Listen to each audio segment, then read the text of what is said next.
YouTube, what it do? Y'all know what time it is. Welcome to the Man Cave. I hope y'all had a pretty good week despite the weather. Depending on what part of the country you're tuning in from. In my city right now, it's been kind of chilly. We getting ready for this fall. You know how it goes. So it's been a little chilly, a little nip, a little cloudy, but it's all good. It's we can't get the fall. We can't get the winter without the fall. Can't get the spring without the winter. So got to go with the flow, baby. But without no further delay, we're gonna get into it like I always do it. Hit that subscribe button, man. Give me some thumbs up. We back in the man cave. Uh, what's this? Week 10 in the NFL. Got me a good little move on. I'm gonna have to check it out. I have to eat me some breakfast. But I'm shooting this early today, y'all, because it's football Sunday. So today I got some picks for y'all for the first round picks. I'm gonna give y'all my predictions on them. And we're gonna do a abbreviated segment today. So we talking about Vegas versus Miami. So if you're not a big traveler and you want to go somewhere uh exciting and kind of fulfilling in the United States, that is, because we got all kind of places we can go. Uh but I'm just talking about right now, y'all know two of the most traveled vacation spots in the US is Vegas and Miami. Now, I frequent both spots quite a bit. Uh, and some of the things I might talk about may surprise you if you haven't been, even if you've been, it may. But we're gonna start with South Beach. I love Miami. The culture, the weather is pretty much the same year round. Even though when I do go, I always go around the same time, which is September. Um, the weather is beautiful most of the time, and people is beautiful. If you like the beach, you got sexy bodies on the beach. Anywhere in Florida, really, one of the most beautiful beaches in Florida is Clearwater.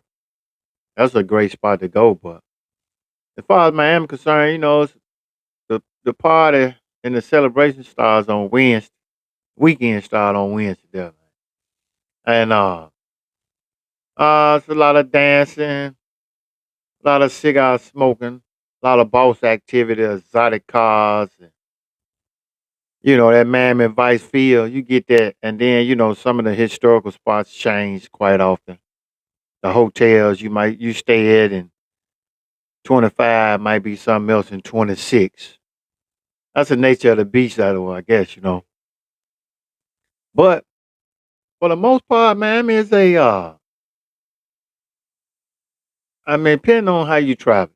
If you're traveling with your significant other, it can feel one kind of way. If you're traveling with your homeboy, with your crew, with your man cave posse, it can be a different vibe. So it depends on how you're going. So for the fellas that ain't never been or didn't get the most out of their first visit, uh, and you want to go with your old lady, your wife, your girlfriend, or what however you rocking, it's a good spot. It's a few clubs there that I would recommend.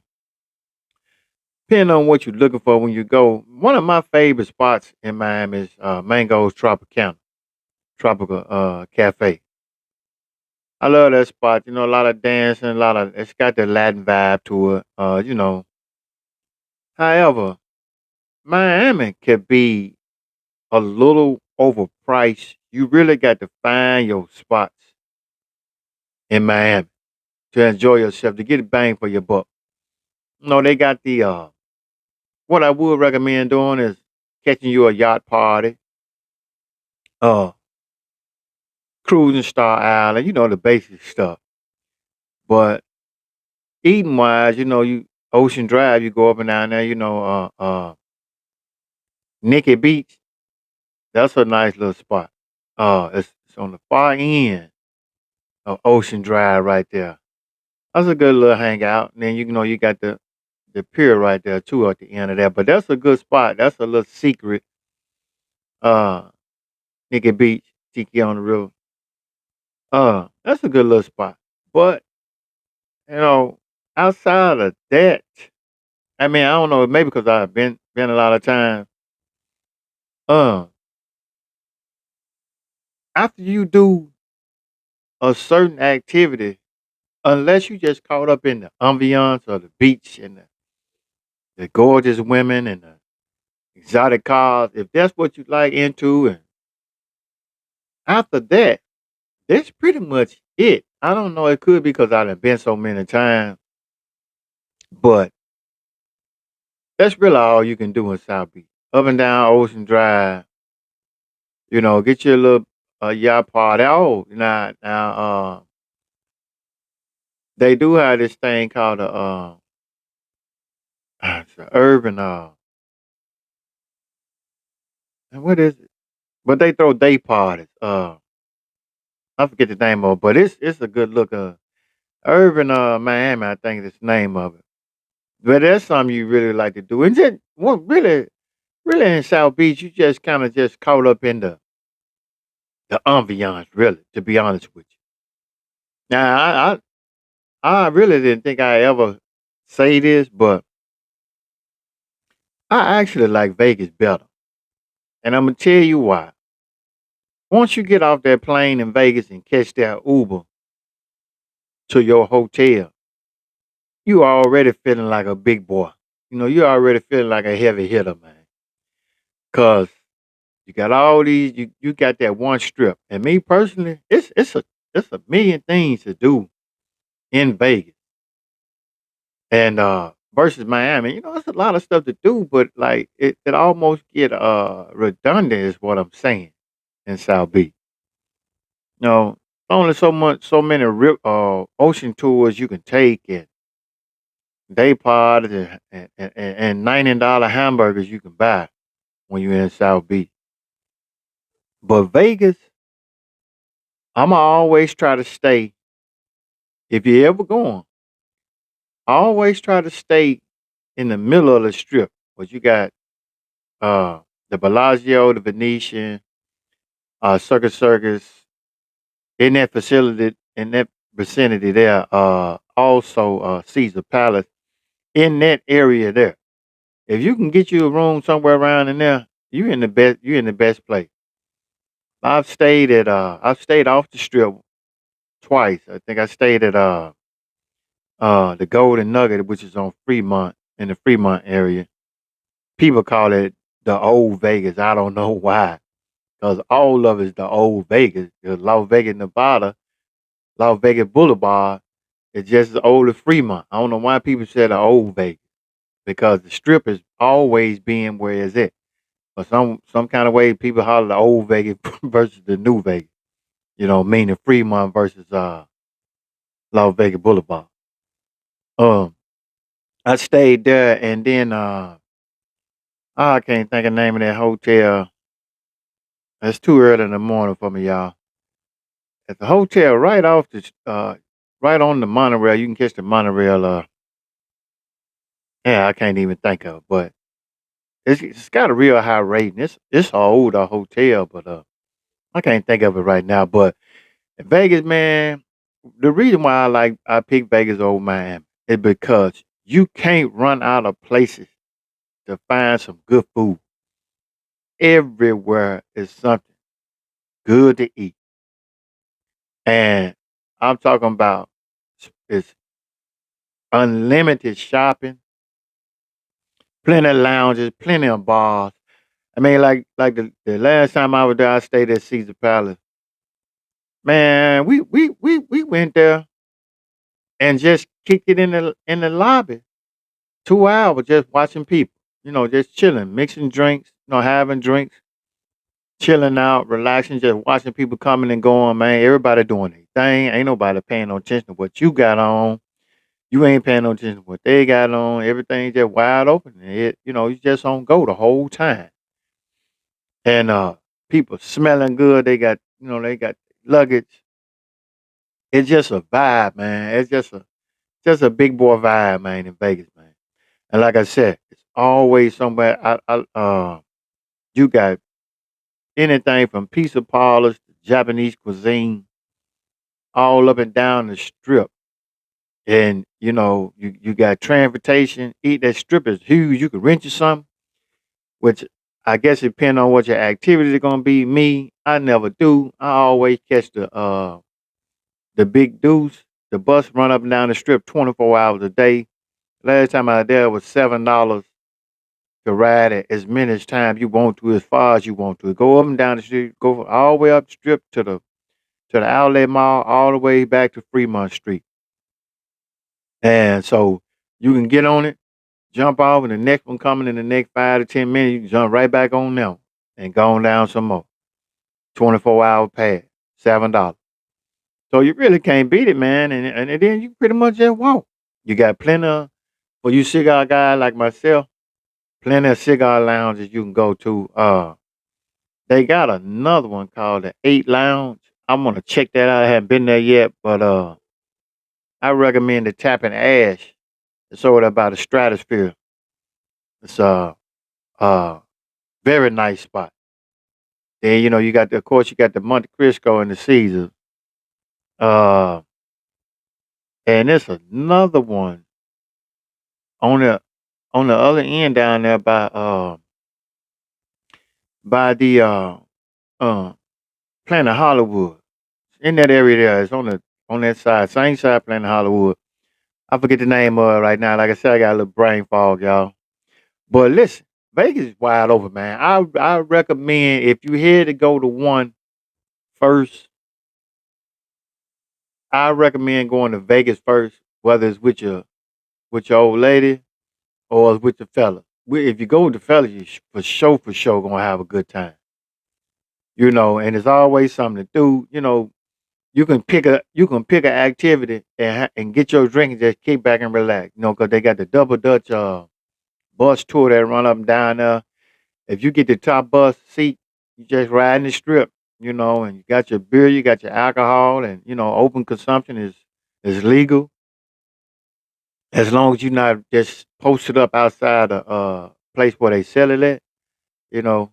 But me, I always give me like a water jug and put my beverage of choice in there, and keep me a crossbody. You know, and hey man, we ready to roll. Both places get hot.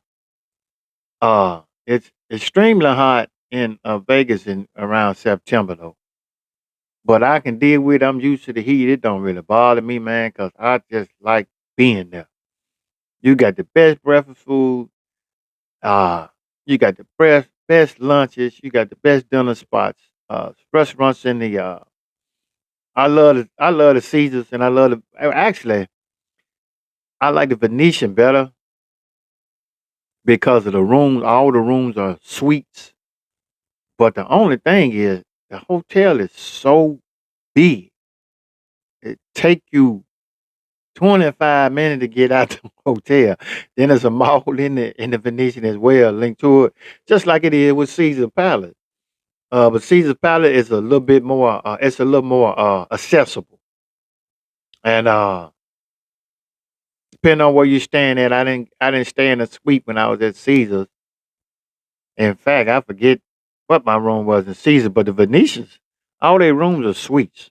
So you have a living area and then you have the bed area. So that's a plus. The hotel just big though, man.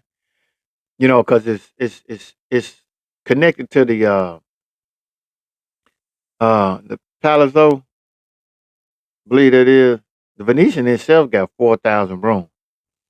And with the Palazzo, if I'm saying that right, it's got 3,000. So the Venetian and them combined is the largest hotel in the United States. 7,000 rooms. You're not gonna get bigger than that. But I love Vegas, man. Like I said, then they got Denny's all up and down the strip. If y'all a big breakfast person, I gotta have me some Denny's, man. We ain't got Denny's down here where I'm at, but I love Denny's because all they food is delicious. They coffee great, the orange juice pure. I mean, and like I said, if I don't do nothing but go up and down the strip, in and out of malls, I'm cool because it's always something going on and it's always some excitement. But they got racetracks you can go visit. They got heavy equipment. If you want to be a operator, you want to go in there and play around in the dirt. They got assault rifle ranges where test out your extreme shooting skills. They got the Spirit now down there toward the end, going past the MGM was phenomenal. They got the big Ferris wheel there where of course that's over there by the behind the Flamingo over there. That's a good thing to do right there. They got them everywhere. They got one in Miami too. Miami, Atlanta. Uh, where else was I at when they had that big old thing? Miami, Atlanta, Vegas. Man, it was somewhere else I went. But that's a nice experience. No pen, you can get you a luxury, you know, uh, booth or whatever in there.